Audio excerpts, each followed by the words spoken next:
രാഹുലിന്റെ രണ്ടാം സീറ്റിൽ തീരുമാനം ഇന്നോ നാളെയോ ഉണ്ടായേക്കും. വയനാട് സീറ്റിൽ മത്സരിക്കാനുള്ള സാധ്യത തള്ളിക്കളയാനാകില്ലെന്ന് മുതിർന്ന നേതാക്കൾ വ്യക്തമാക്കി. കോൺഗ്രസിന്റെ തെരഞ്ഞെടുപ്പ് സമിതി നാളെ ചേരുന്നുണ്ട്. എം ഉണ്ണികൃഷ്ണൻ ചേരുന്നു ഡൽഹിയിൽ നിന്ന്. ഉണ്ണി, രാഹുൽ വയനാട്ടിലേക്ക് വരുമോ ഇല്ലയോ? ഇപ്പോഴും അനിശ്ചിതത്വം തുടരുകയാണ്. എന്ത് തീരുമാനമുണ്ടാകാനുള്ള സാധ്യതയുണ്ട്? വയനാട്ടിലെത്താൻ ഏതെങ്കിലും തരത്തിൽ സൂചന ലഭിക്കുന്നുണ്ടോ?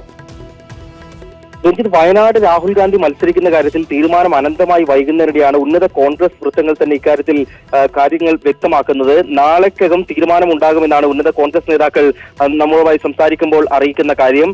ഇതിൽ ആശയക്കുഴപ്പവും ഈ കാലതാമസവും ഉണ്ടാകാനുള്ള കാരണം കർണാടകയിൽ നിന്ന് മത്സരിക്കണോ കേരളത്തിൽ നിന്ന് മത്സരിക്കണമോ എന്ന കാര്യത്തിൽ രാഹുൽ ഗാന്ധി ഇതുവരെയും തീരുമാനമെടുത്തിട്ടില്ല. രണ്ടാം സീറ്റിൽ മത്സരിക്കുകയാണെങ്കിൽ ഈ രണ്ട് സംസ്ഥാനങ്ങളിൽ നിന്നും മത്സരിക്കുന്ന കാര്യം പരിഗണനയിലുണ്ട്. എവിടെ നിന്ന് മത്സരിക്കണം എന്നതിനെ സംബന്ധിച്ചായിരിക്കണം ഇനി രാഹുൽ ഗാന്ധി തീരുമാനമെടുക്കേണ്ടത്. നാളെ ഒന്നുകിൽ കേന്ദ്ര തെരഞ്ഞെടുപ്പ് സമിതിയിലോ അല്ലെങ്കിൽ രാഹുൽ ഗാന്ധി സ്വന്തം നിലയിലോ തീരുമാനമെടുക്കുമെന്നാണ് കോൺഗ്രസ് ഉന്നത നേതാക്കൾ അറിയിക്കുന്നത്. അതായത് ഇനിയൊരു വലിയ കാലതാമസം ഇക്കാര്യത്തിൽ ഉണ്ടാകില്ല. നാളെ തന്നെ തീരുമാനം പ്രതീക്ഷിക്കാമെന്നാണ് അവർ നൽകുന്ന സൂചന. വയനാട് മത്സരിക്കുമോ രാഹുൽ എന്ന ചോദ്യത്തിന് മറുപടിയായി അവർ പറയുന്നത് വയനാട് മത്സരിക്കാനുള്ള സാധ്യത തള്ളിക്കളയാൻ കഴിയില്ല എന്ന് തന്നെയാണ്. നിലവിൽ കർണാടകയിൽ രാഹുൽ ഗാന്ധി മത്സരിക്കാൻ സാധ്യത കുറവാണെന്ന് കരുതുന്നവരുമുണ്ട്. കാരണം സദേൺ കർണാടകയിലെ മണ്ഡലങ്ങളിൽ തിരഞ്ഞെടുപ്പിന് നാമനിർദ്ദേശ പത്രിക സമർപ്പിക്കാനുള്ള അവസാന തീയതി ഇന്നാണ്. അവിടെ ഇനി നാമനിർദ്ദേശ പത്രിക സമർപ്പിക്കാൻ കഴിയുകയില്ല. ഒപ്പം നോർത്തേൺ കർണാടകയിലാണ് ഇനിയിപ്പോൾ മത്സരം അവശേഷിക്കുന്നത്.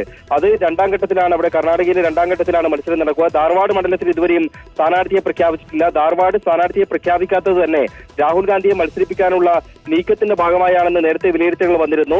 ധാർവാഡ് കോൺഗ്രസിന് അത്ര കണ്ട് ഉറച്ച സീറ്റല്ല എന്നൊരു ആശങ്ക കൂടി പാർട്ടിക്കുണ്ട്. അങ്ങനെയാണെങ്കിൽ ഉറച്ച സീറ്റ് എന്ന രീതിയിൽ വയനാട് മണ്ഡലത്തിൽ തന്നെ രാഹുൽ ഗാന്ധി മത്സരിക്കാൻ സാധ്യതയുണ്ട് എന്നാണ് ഇവർ പ്രതീക്ഷിക്കുന്നത്. ഏതായാലും രാഹുൽ ഗാന്ധിയുടെ തീരുമാനമാണ് ഇക്കാര്യത്തിൽ ഇനി വരേണ്ടത്. നാളെ തന്നെ തീരുമാനം പ്രതീക്ഷിക്കാം. നാളെ ഈ രാഹുൽ ഗാന്ധി വയനാട് മത്സരിക്കാൻ തീരുമാനിക്കുന്നു അല്ലെങ്കിൽ മത്സരിക്കാതിരിക്കാൻ തീരുമാനിക്കുന്നു എന്ന് കരുതുക. അപ്പോൾ വടകര സീറ്റിലും വയനാട് സീറ്റിലും ആരായിരിക്കും മത്സരിക്കുക എന്ന് വ്യക്തമാക്കിക്കൊണ്ടുള്ള കോൺഗ്രസിന്റെ പ്രഖ്യാപനവും വരും.